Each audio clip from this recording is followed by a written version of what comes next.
தாம்பரம் பகுதியில் ஒரே பரபரப்பாக இருந்துச்சு. என்னடா அது பிரச்சனை, ஏன் இப்படி பரபரப்பாக இருக்குது அப்படிங்கிற மாதிரி நம்ம அந்த செய்தி சம்மந்தமாக அங்கே இருக்கக்கூடிய மக்கள்கிட்ட பேசும்பொழுது அவங்க ஒரு செய்தி சொன்னாங்க. அந்த செய்திக்கு பின்னாடி இருக்கக்கூடிய ஒரு பெரிய தலையை ஒருத்தரும் சொன்னாங்க. அவரை பற்றி ஆய்வு செய்யும்போது அங்கேருந்து அக்னிகுமாருங்கிற எஸ்ஐ வந்த உடனே மரியாதை குறைவாக பேசுறது, தர குறைவாக பேசி, ஒருமையில் பேசி இந்த பிரச்சனைக்கு பின்னால யாரா இருக்கா, எதுக்கு திடீர்னு இந்த பிரச்சனை அப்படின்னு பார்க்கும்போது தொடர்ச்சியாக தாம்பரம் யாக்கூப் அப்படிங்கிற நபருக்கு அங்கே இருக்கக்கூடிய மக்கள் ஒரு இஸ்லாமிய சமூகத்தை சார்ந்தவர் இருந்தால் கூட திமுகவில் அவர் எம்எல்ஏவாக, தாம்பரம் எம்எல்ஏவாக அவர் இருந்தால் கூட அவர் அப்படியே பாஜக இந்துத்துவாவுடைய சிந்தனையில் இருக்கக்கூடிய ஒரு நபராக தான் இருக்கிறாரு அப்படிங்கிற மாதிரியும் சொல்லப்படுகிறது. இஸ்லாமியர்கள் வழிபாட்டு தலம் ஏதோ வருவதற்கான வேலையெல்லாம் நடத்தப்பட்டது, அதையும் உள்ள கொண்டு தடுத்து நிறுத்திட்டார் எஸ்ஆர் ராஜா அப்படிங்கிற மாதிரியும் சொல்லப்பட்டுச்சு. ஓப்பனாக அவர் சொன்ன ஸ்டேட்மெண்ட் என்ன அப்படின்னா, எனக்கு தலித் இஸ்லாமியர்களோட ஓட்டே தேவையில்லைன்னு சொன்னாருன்னு சொல்லி ஒரு தலித் நிர்வாகி பிற்படுத்தப்பட்ட ஒடுக்கப்பட்ட சமூகத்திலிருந்து ஒரு வரக்கூடிய ஒரு பிரதிநிதி எப்பவும் அவரை போய் சந்திச்சாலும் அவர் அவங்கள ஒரு பொருட்டாவே மதிக்கிறது கிடையாது, உட்கார வச்சு பேசுறது கிடையாது, அவங்கள அந்த சாதிய கண்ணோட்டத்தோட பார்க்குறாருங்கிற மாதிரி அடுக்கடுக்காக. வேலை வேண்டுமா? ப்ளூ ஓஷன் இருக்கிறது.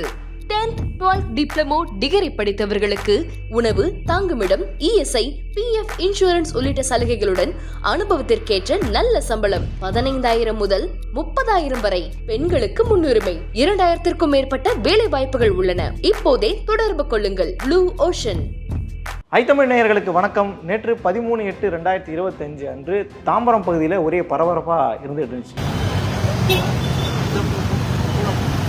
என்னடா அது பிரச்சனை, ஏன் இப்படி பரபரப்பாக இருக்குது அப்படிங்கிற மாதிரி நம்ம அந்த செய்தி சம்மந்தமாக அங்கே இருக்கக்கூடிய மக்கள்கிட்ட பேசும்பொழுது அவங்க ஒரு செய்தி சொன்னாங்க. அந்த செய்திக்கு பின்னாடி இருக்கக்கூடிய ஒரு பெரிய தலையை ஒருத்தரும் சொன்னாங்க. அவரை பற்றி ஆய்வு செய்யும்போது என்னடா புதுசாக கிளப்பி விடுறாங்களேன்ற மாதிரியெல்லாம் பல செய்திகள் எல்லாம் தொடர்ச்சியாக வந்துகிட்டே இருந்துச்சு. அதாவது தாம்பரத்தினுடைய 50வது வார்டு ரங்கநாதபுரம் பகுதியில் அங்காளம்மன் கோயில் இருக்குது. தொடர்ச்சியாக அந்த கோயில் ஆடி திருவிழாலாம் நடத்தப்பட்டு இருக்கு. அந்த ஒரு ஏற்கனவே 4-5 கோயிலில் நடத்தப்பட்டு முடிஞ்சிருச்சு. இப்போ அங்காளம்மன் கோயிலில் திருவிழா நடந்துட்டு இருக்க டைமில் அங்கே இருக்கக்கூடிய அந்த சவுண்ட் இன்ஜினியர்கள், அந்த கோயில கூடிய சவுண்ட் இன்ஜினியரை காவல்துறை கூப்பிட்டு போறாங்களாம். என்னடா இது திடீர்னு கூப்பிட்டு போறாங்கன்னு சொல்லி அங்க இருக்க கோயிலுடைய தர்மகர்த்தா அந்த பகுதியில் இருக்கக்கூடிய மாமன்ற உறுப்பினர் தாம்பரம் யாக்கூப்னு சொல்லி ஒருத்தர் இருக்காரு. தாம்பரம் யாக்கூப் யார் அப்படின்னா, கொரோனா பேரிடர் காலத்தில் கிட்டத்தட்ட 3000க்கும் அதிகமான உடல்களை அவங்கவுங்க மத முறைப்படி அடக்கம் செஞ்சு மிகப்பெரிய அளவில் ஒரு வரவேற்பை பெற்ற ஒரு நிகழ்ச்சியெல்லாம் அவர் நடத்தி இருக்கிறாரு. குறிப்பாக மனிதநேய மக்கள் கட்சியினுடைய துணை பொதுச் செயலாளராகவும் அவர் இருக்கிறாரு. மாமன்ற உறுப்பினர், தாம்பரத்தினுடைய 50வது வார்டு மாமன்ற உறுப்பினரும் அவர் தான், அந்த கவுன்சிலரும் அவர் தான். அவருக்கு உடனே தகவல் போகுது. அந்த தகவலை கேட்டுட்டு இவர் போன உடனே என்ன செய்யுதுன்னா, ஒப்பந்த அந்த கான்ட்ராக்டரை கூப்பிட்டு என்ன பிரச்சனை எது பிரச்சனை கேட்டுட்டே இருக்கும்போது திடீர்னு வராரு அங்கிருந்து அக்னிகுமாருங்கிற எஸ்ஐ. வந்த உடனே மரியாதை குறைவாக பேசுறது, தர குறைவாக பேசி, ஒருமையில் பேசி, ஒரு கவுன்சிலருங்கிறது கூட மரியாதை கொடுக்காம அவர்கிட்ட பேசி இவர்கிட்ட ஏன் பேசிட்டு இருக்கேன், தர்மகர்த்தாவை அடிச்சு இழுத்துட்டு வாங்க, அவனை இழுத்துட்டு வாங்கன்ற மாதிரி தர்மகர்த்தாவையும் தவறான வார்த்தையெல்லாம் பயன்படுத்தி அவர் பேசியிருந்ததாகவும் உங்களுக்கு சலசலப்பு ஏற்பட்டிருந்தது.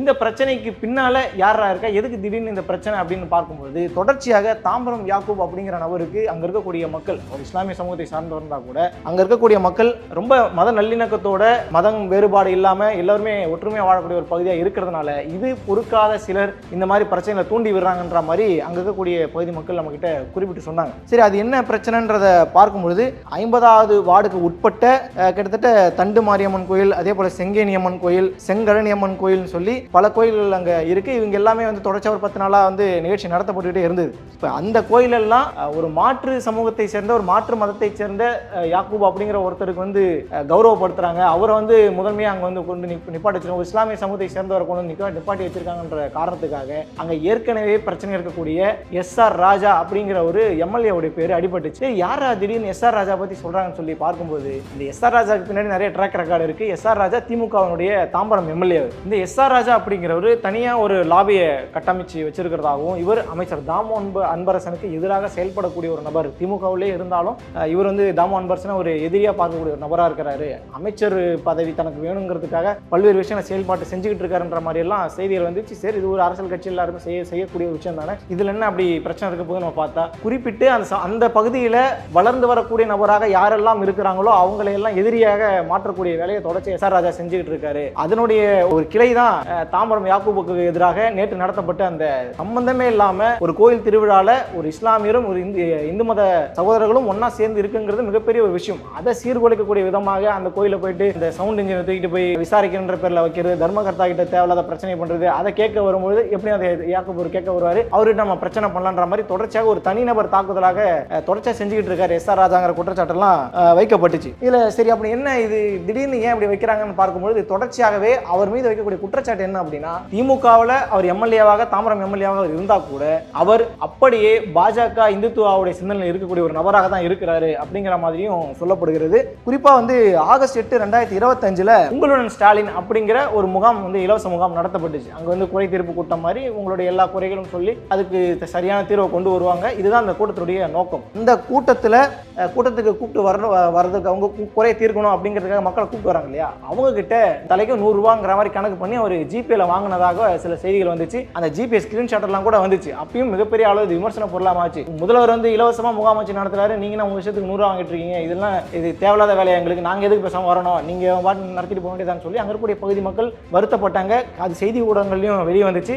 மிகப்பெரிய கண்டனத்தையும் அவருக்கு வந்து கொடுத்துச்சு. அப்பயும் அவர் திருந்தினான்னு பார்த்தா இல்லை. அதே போய் கடந்த காலத்தில் ஒரு 2-3 வருஷத்துக்கு முன்னாடி செப்டம்பர் 2022 ஒரு செய்தி என்னன்னா, தொழிற்சாலைகள் இருக்கும் இல்லையா, மறைமலை நகர், சிங்கப்பெருமாள் கோயில், அதே போல் வந்து மல்ராபுரம்ங்கிற மாதிரி இந்த ஏரியாங்கிறது ஃபுல் அண்ட் ஃபுல் இந்த சிப்காட் மாதிரியான டைப்பான ஏரியா. இது நிறைய கம்பெனிஸ் நிறையா இருக்குது. அதில் தேஜங் மொபாட் அப்படிங்கிற ஒரு தனியார் நிறுவனம் ஒன்று இருக்குது. அந்த தனியார் நிறுவனம் ஆல்ரெடி அந்த நிறுவனத்துக்குள்ள ஒரு மிகப்பெரிய ஒரு ஊழல் முறைகேடு நடைபெற்று இருப்பதாகவும் அது வந்து விசாரணையில் இருப்பதாகவும் சொல்லப்பட்டுச்சு. அந்த நிறுவனத்தில் இவர் வாண்டடா போயிட்டு, இவர் ஃப்ரெண்டு அந்த நிறுவனத்தோட தொடர்புடைய வரான், அதனால அவர் ஃப்ரெண்டுக்கு சப்போர்ட் பண்றங்கிற பேர்ல உள்ள போயிட்டு கட்ட பஞ்சாயத்து செய்யக்கூடிய வேலையெல்லாம் செஞ்சுட்டு இருந்தாரு. அங்க இருக்கக்கூடியவங்களுக்கு வந்து அந்த நிறுவனத்துடைய ஊழியர்களை வந்து தனிநபர் தாக்குதல், அதே போல வந்து மிரட்டல், ஒருமையில பேசுறதுன்னு சொல்லி அந்த சிசிடிவி ஃபுட்டேஜஸ் வெளியே வந்து மிகப்பெரிய அளவில் அதுவும் பேசு பொருளாக மாறிச்சு. இவருக்கு எதிராக பல கண்டனங்கள் எல்லாம் கொடுக்கப்பட்டுச்சு. சம்பந்தமே இல்லாமல் நீங்க ஒரு எம்எல்ஏ, நீங்க ஒரு கம்பெனியில் போயிட்டு என்ன கட்ட பஞ்சாயத்து பண்ணிட்டீங்கன்ற மாதிரி தொடர்ச்சியாக அங்க இருக்கக்கூடிய மக்கள் வந்து விமர்சனம் பண்ணிட்டு இருந்தாங்க.